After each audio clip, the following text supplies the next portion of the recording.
आरक्षण का हक मारते हैं भाजपाई अखिलेश। सपा राज्य ब्यूरो जागरण लखनऊ। सपा अध्यक्ष अखिलेश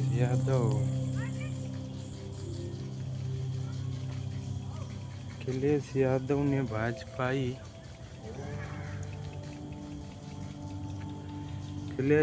ने भाजपा के आरक्षण विरोध करार दिया है। उन्होंने सोमवार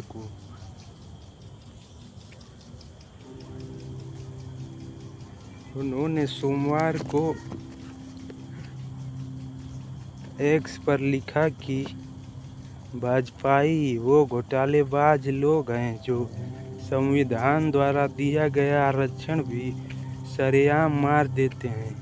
वहीं उन्होंने सर्वोच्च न्यायालय से देहरादून में त्रिपुरा के छात्र की हत्या के मामले का स्वतः संज्ञान लेने की मांग भी की है। लेखपाल भर्ती के श्रेणीवार आरक्षण में गलती के बाद हाल ही में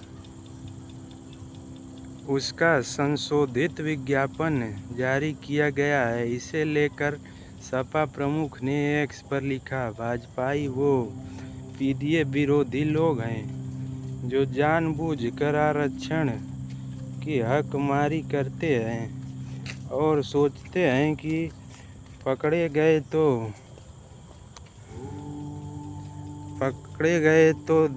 दे देंगे।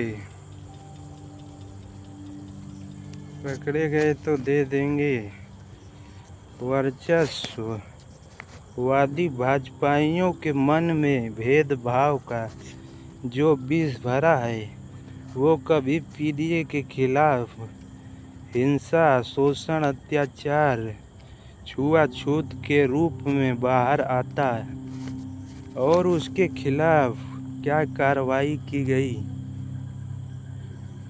यह भी बताया जाए कि नए विज्ञापन में अनारक्षित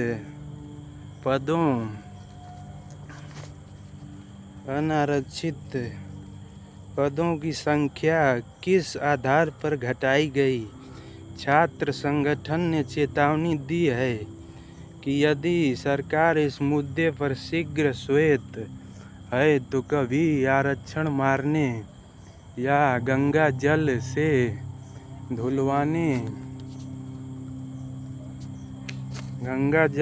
धुलवाने के कुत्सित रूप में। एक अन्य पोस्ट में उन्होंने देहरादून की घटना को लेकर लिखा कि घटना नफरती लोगों की बेहद घृणित मानसिकता का दुष्परिणाम है। विघटनकारी सोच रोज किसी की जान ले रही है। वही सपा के पूर्व प्रदेश अध्यक्ष व सांसद नरेश उत्तम पटेल ने कहा है कि भाजपा में अध्यक्ष और अन्य पदाधिकारी पर्चा निकाल कर बनाए जाते हैं, जबकि सपा नेता बनाने का कारखाना है, विचारधारा की पार्टी है। राज्य ब्यूरो लेखपाल भर्ती परीक्षा 2025 के विज्ञापन को लेकर एक बार फिर विवाद गहरा गया है। प्रतियोगी छात्र संघर्ष समिति के मीडिया प्रभारी और छात्र आंदोलन समन्वय समिति के संयोजक प्रशांत पांडे ने मुख्यमंत्री योगी आदित्यनाथ को पत्र लिखकर 16 दिसंबर को जारी विज्ञापन को निरस्त किए जाने और 28 दिसंबर को संशोधित विज्ञापन जारी करने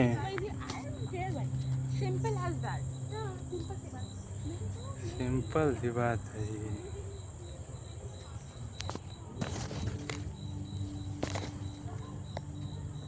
विज्ञापन जारी करते हुए पर कड़ा ऐतराज जताया है। उन्होंने इस पूरे प्रकरण पर श्वेत पत्र जारी किया है। राजनीतिक दबाव के चलते अनारक्षित वर्ग के मेधावी छात्रों के हितों में समझौता किया गया है। प्रशांत पांडे के अनुसार उत्तर प्रदेश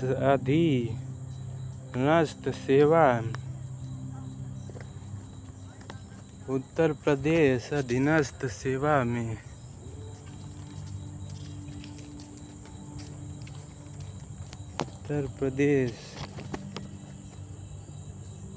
अधीनस्थ सेवा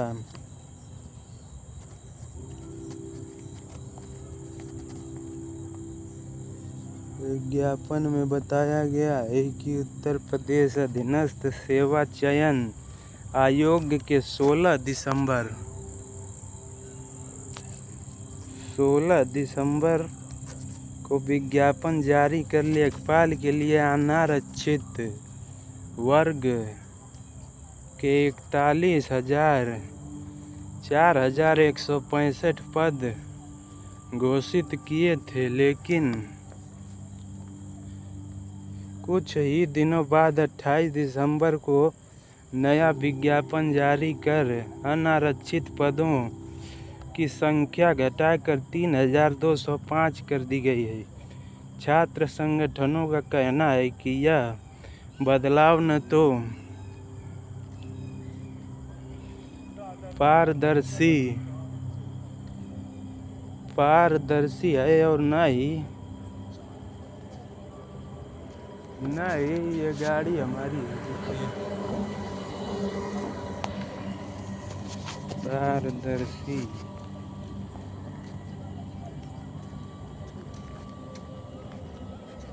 कारण विज्ञापन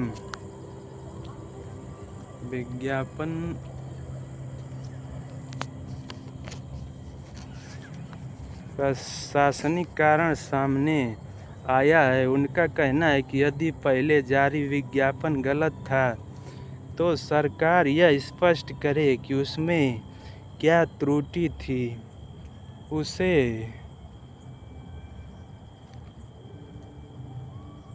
उस त्रुटि के लिए जिम्मेदार कौन है। पत्र जारी नहीं करती या फिर 16 दिसंबर के विज्ञापन के अनुसार भर्ती प्रक्रिया आगे नहीं बढ़ती तो अनारक्षित वर्ग के छात्र न्यायालय की शरण लेने के साथ प्रदेश व्यापी आंदोलन को बाध्य होंगे। राजकीय नर्सेस संघ की प्रतिनिधिमंडल ने सोमवार को महानिदेशक चिकित्सा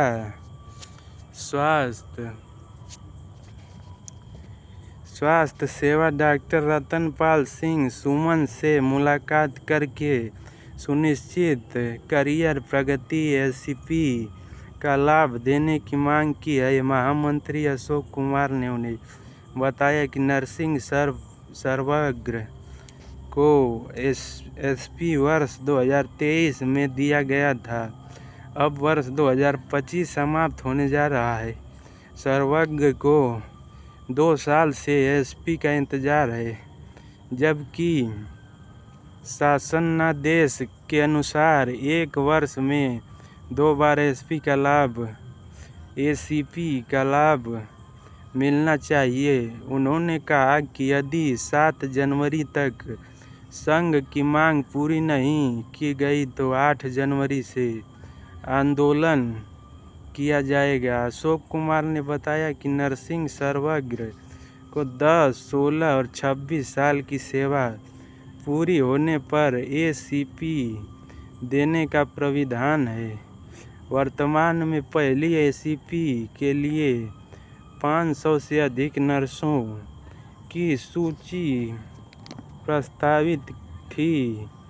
इसमें से सिर्फ 96 को ही लाभ दिया गया। 400 से अधिक नर्सों को सेवा का 10 साल पूरा होने के बावजूद कोई लाभ नहीं मिला है।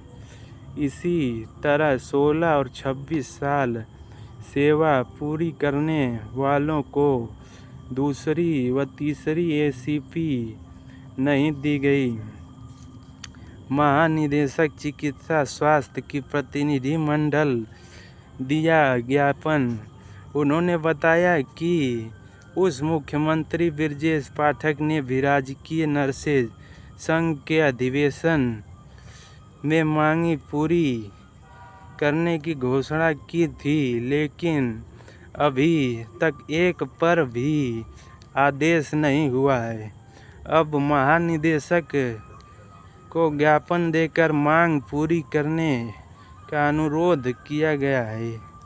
प्रतिनिधिमंडल में कोषाध्यक्ष गीतांशु वर्मा, संयुक्त सचिव सत्येंद्र कुमार और कार्यकारिणी सदस्य स्मिता मौर्य भी मौजूद थी। महानिदेशक ने 2 दिन के अंदर मांगों को पूरा करने का आश्वासन दिया है। राज्य ब्यूरो। पूर्व प्रधानमंत्री अटल बिहारी वाजपेयी की जन्म शताब्दी के अवसर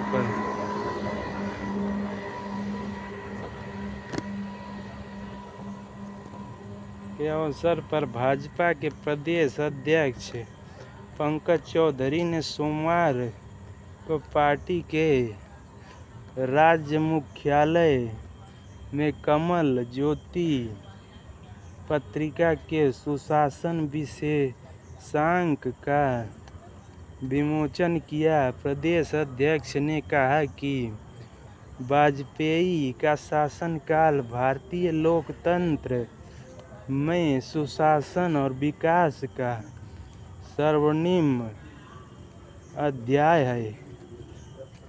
उनकी सुशासन परंपरा को केंद्र की मोदी सरकार और अधिक व्यापक व प्रभावी रूप में आगे बढ़ा रही है। भाजपा के प्रदेश महामंत्री धर्मपाल सिंह ने कहा कि अटल बिहारी का जीवन और उनका शासनकाल सुशासन, मर्यादा और राष्ट्रहित का आदर्श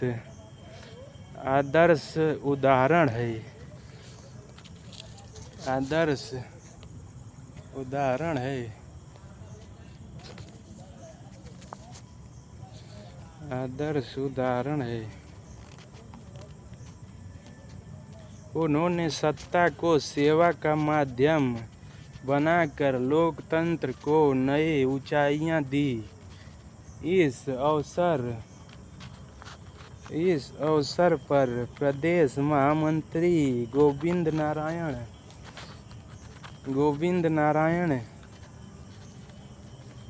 शुक्ला, अनुसूचित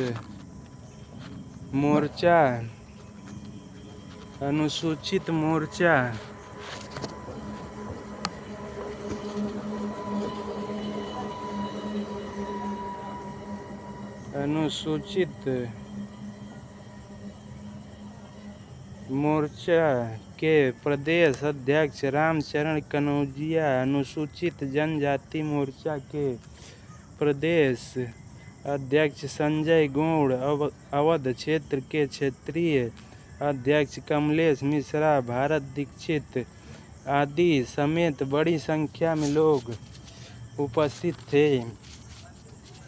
योजना का 42.61% बजट ही खर्च कर पाया।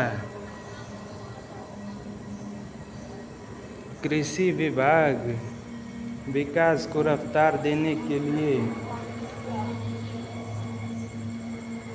के लिए सरकार तो बजट के 100% उपयोग पर जोर दे रही है, लेकिन विभागों की सुस्ती से यह हो पाना मुश्किल नज़र आ रहा है। कृषि विभाग 8.5 माह में योजना के लिए बजट में आवंटित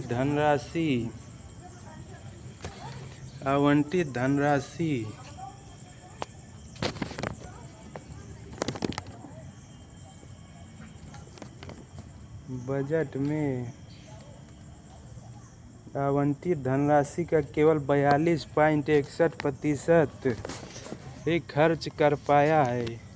इनमें भी कई महत्वपूर्ण योजनाओं में 1 रुपया ही खर्च नहीं किया जा सका है। अब वित्तीय वर्ष 2015-25 और 26 खर्च होने में केवल 3 माह ही शेष है। ऐसे में विभाग तेजी से योजनाओं पर काम करने की कोशिश में जुटा है। चालू वित्तीय वर्ष में कृषि विभाग के लिए कुल 8,848.56 करोड़ रुपए का बजट प्राविधान यही सब है। खत्म हो गया एक बार है। शीतकालीन सत्र में वंदे मातरम पर हुई सकारात्मक चर्चा। विधानसभा अध्यक्ष चल जाओ मानुक तो हो ही गए। विधानसभा अध्यक्ष ने कहा कि इस बार शीतकालीन सत्र में राष्ट्रीय गीत वंदे मातरम पर सकारात्मक चर्चा हुई। काफ़ी सदस्यों ने अपने विचार रखे। पहली बार सदन में पूरा वंदे मातरम गाने का सौभाग्य मिला।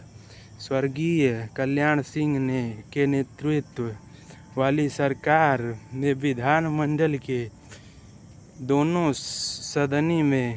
सदनों में वंदे मातरम गीत गाना शुरू हुआ था।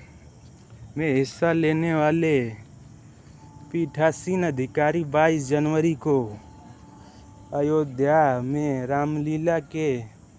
रामलला के दर्शन भी करेंगे। थर्ड पार्टी से कराई जाए स्मार्ट प्रीपेड मीटरों की जांच।